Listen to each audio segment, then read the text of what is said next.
Oi pessoal, boa tarde. Para quem ainda não me conhece, meu nome é Luigi, sou novo professor de História Geral aqui pelo FACEDUCA. Novo, mas não tão novo assim, né? Pois fiquei como monitor há pouco mais de um ano, então conheço boa parte de vocês. E vou dar seguimento aos conteúdos aí, começando hoje pela independência da América Espanhola. Então, antes de mais nada, a gente vai ver em aspectos gerais quais eram as características dessas sociedades que residiam aqui na América, quais foram os antecedentes, o contexto que deu origem a esses processos de independência, que foram verdadeiras guerras civis travadas em cada localidade, e quais foram as consequências, quais as rupturas, continuidades a gente consegue determinar a partir desses processos. Então, primeiro, a gente tem que ter em mente a diversificação e complexidade das sociedades coloniais espanholas, tanto em termos culturais, étnicos, quanto geográficos, de localização e, sobretudo, econômicos, de modos de produção. Essas sociedades aqui na América elas são bastante heterogêneas, ou seja, elas têm particulares muito próprias de cada região. Tanto é que hoje em dia, no nosso cenário geopolítico global, a gente tem 19 países independentes que se originam desses processos. Mas, claro, esses movimentos de independência eles são diversos e ocorrem ao longo de todo o século XIX. Por exemplo, a gente tem países como a Venezuela, que se declara independente já em 1810, e tem países como Cuba e Porto Rico, que se declaram independentes somente em 1898, quase um século depois. A gente vai perceber, então, como que esses movimentos são movimentos locais, que acontecem em diferentes sociedades bastante complexas e acontecem em momentos e tempos distintos. E, claro, a gente vai ver também como que essa combinação de elementos políticos, culturais, sociais e econômicos vão dar origem a esses processos. E também a gente vai analisar a relação entre fatores internos, o que estava acontecendo aqui na América Espanhola durante esse momento, e quais eram os fatores externos no continente europeu que influenciaram diretamente aqui na América. Então, primeiro, a gente tem a divisão político-territorial da América Espanhola, desde países fronteiriços como o Brasil, aqui na América do Sul, até países na América Central e parte do México, que se configuram nesse território americano aqui da coroa espanhola. Como que se configura, então? A gente já percebe que a própria configuração político-administrativa é diferente do caso português, da América Espanhola. A gente tem a divisão por vice-reinos e capitanias gerais que conferia até maior mobilidade e autonomia para essas colônias, sobretudo para os cabildos, que eram aquelas espécies de prefeituras locais. Então a gente vai ver como que toda essa região, esses 19 países que a gente tem hoje, deram origem a partir desses territórios. Quais foram então os antecedentes? Qual foi o contexto que deu origem a esses movimentos? Primeiro deles, o Iluminismo, o século das luzes, com seus ideais de liberdade, igualdade, que vão influenciar em diversos movimentos separatistas, inclusive aqui na América Espanhola. A própria Revolução Francesa, seus ideais de liberdade, igualdade, fraternidade, vão influenciar diretamente nos ideais dos líderes militares que vão conduzir esses processos. A Revolução Americana, pelo seu caráter liberal, contra o domínio da metrópole, e as reformas borbônicas. O que são essas reformas? Durante esse século XVIII, né, a partir de 1764, quando acontecem essas reformas, está acontecendo na Europa esses movimentos de ideais de liberdade, igualdade, e em contrapartida a América Espanhola reformula o seu sistema colonial. Ela toma uma série de medidas que visam a maior centralização político e administrativa da própria coroa espanhola sobre a sua colônia. Então ela tomou uma série de medidas que visam o aumento de impostos, maior centralização, maior autonomia dos seus líderes administrativos e, consequentemente, você tem uma crescente insatisfação das elites locais, que eram as elites crioulas. Então, a partir desse cenário de insatisfação dessas elites locais, a gente cria uma certa tensão racial, já na metade do século XVIII, entre crioulos e chapetones. Mas quem eram esses grupos? Os crioulos nada mais eram do que descendentes de espanhóis nascidos aqui na América, e os chapetones eram os espanhóis peninsulares que ocupavam os melhores cargos, tinham maior centralização política, e com as próprias reformas borbônicas, essa centralização, esse poder destinados aos chapetones cresce ainda mais, enquanto das elites crioulas diminui. Então você cria esse estado de tensão já na metade do século XVIII, anterior às guerras de independência. Então, diante desse cenário, desses ideais já em disputa, a gente tem o início das guerras de independência, divididas entre duas fases. A primeira delas, que acontece de 1808 a 1814, tem início a partir da expansão napoleônica sobre a Península Ibérica. A gente tem que lembrar que durante esse período, no início do século XIX, a gente tem a expansão napoleônica do general, do imperador Napoleão, dominando territórios ali na parte da Europa. Então, em 1807, Napoleão invade a Espanha, depõe o rei Fernando VII, que era o rei da Espanha naquela época, e coloca no seu lugar o seu irmão, José Bonaparte. Então, automaticamente, a partir de 1808, a coroa espanhola fica vinculada indiretamente ao território francês.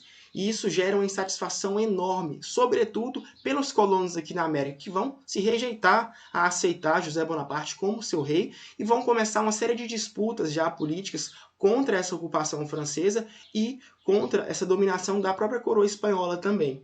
Então, a partir desse momento de 1808, com a ausência da figura monárquica do rei Fernando VII, você tem o que a gente chama das juntas governativas. O que são essas juntas que vão de 1808 a 1814, por essa primeira fase das guerras? Nada mais são do que governos provisórios instaurados durante essa ausência do rei para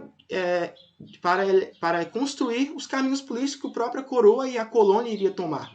Então, a partir dessas juntas governativas, você tem uma maior autonomia dos cabildos, aquelas prefeituras locais, pois com a própria ausência do rei, você confere maior autonomia a essas residências locais aqui na América.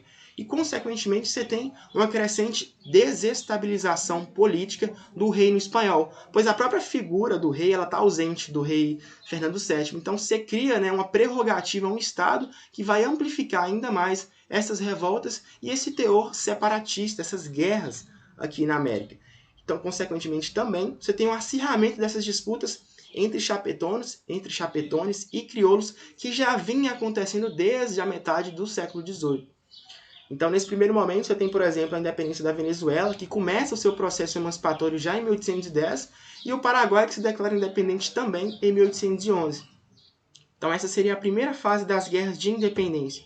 E como é que seria essa segunda fase, esse momento final dessas guerras de independência? Eles começam, basicamente, a partir do fim da Era Napoleônica. Em 1814 a gente tem o fim dessa era e acontece na Europa o Congresso de Viena, que acontece entre 1814 e 1815, e acontece também o retorno do rei Fernando VII. Esse congresso nada mais é do que um conselho formado pelas maiores potências monárquicas da Europa, a Inglaterra, a Prússia, que vão se reunir e debater sobre a volta das monarquias no continente europeu, e automaticamente você tem a volta do rei Fernando VII. Isso causa uma repercussão tremenda, negativa, que vai amplificar, vai aumentar ainda mais esse teor revolucionário, aqui na América Espanhola com essa volta da monarquia. E além desses conflitos internos, envolvendo também a França, você tem outros países, outras influências externas, principalmente dos Estados Unidos e da Inglaterra. Como que os Estados Unidos vai se portar diante desse cenário?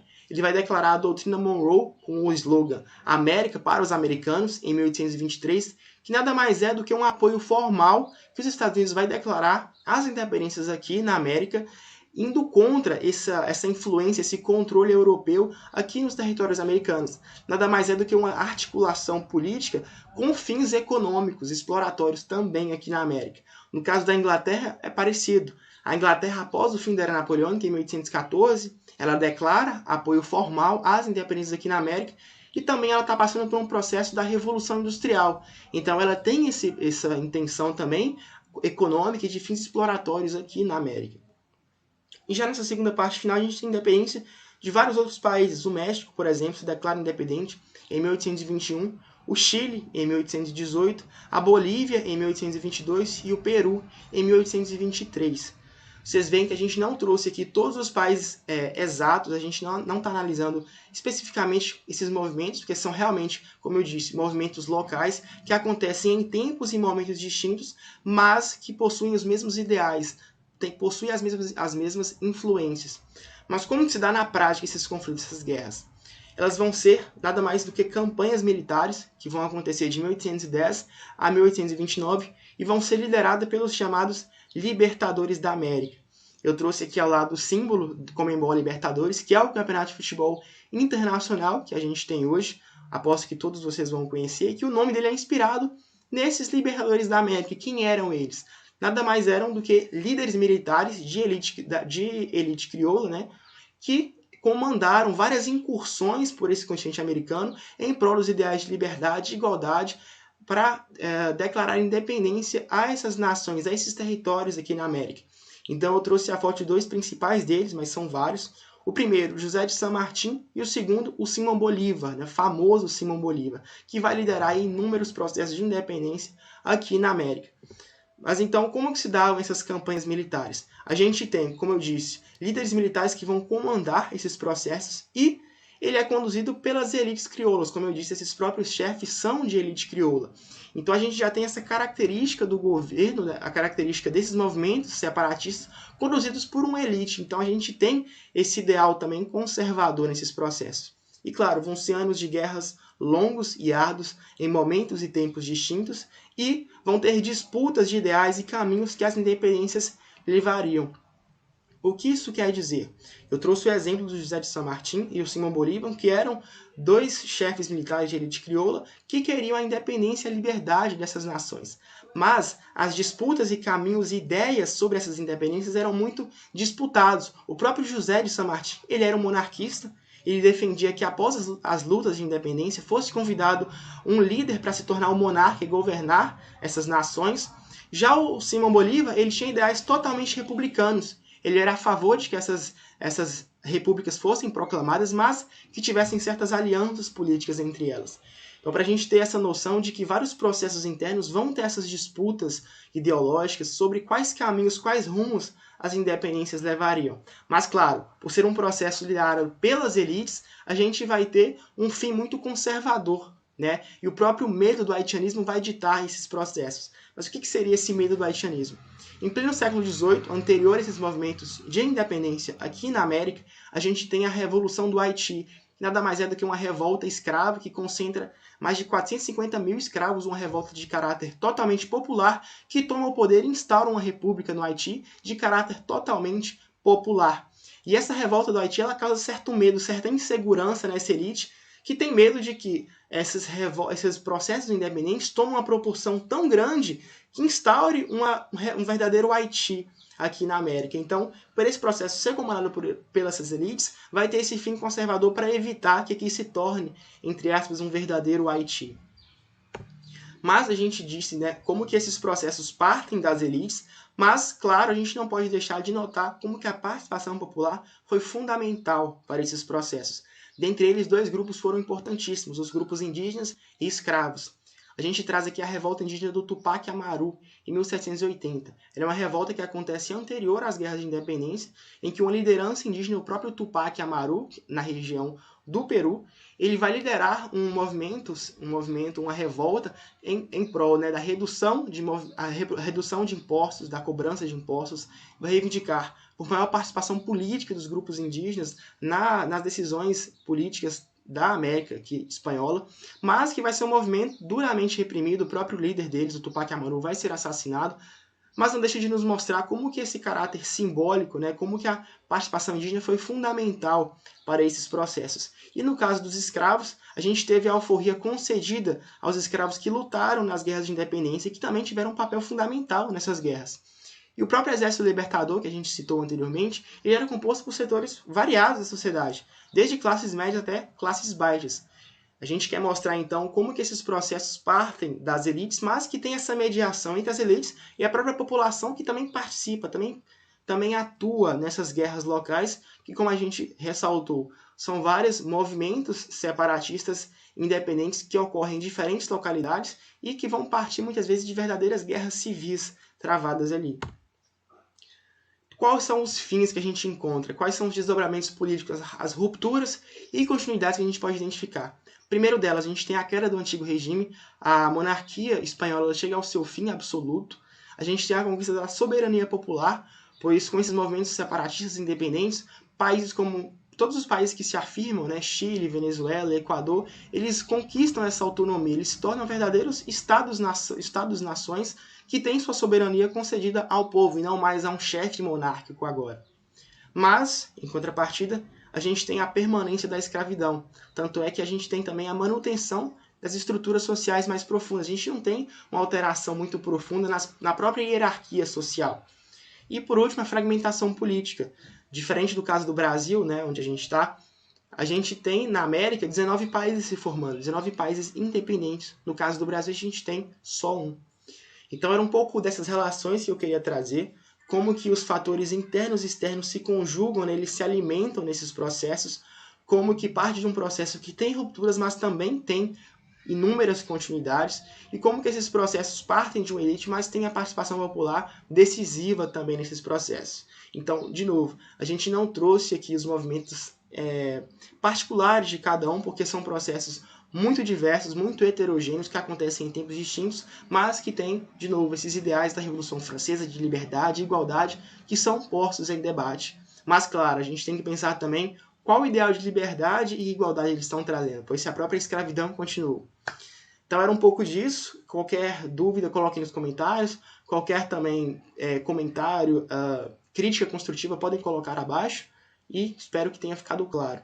Um abraço e até a próxima.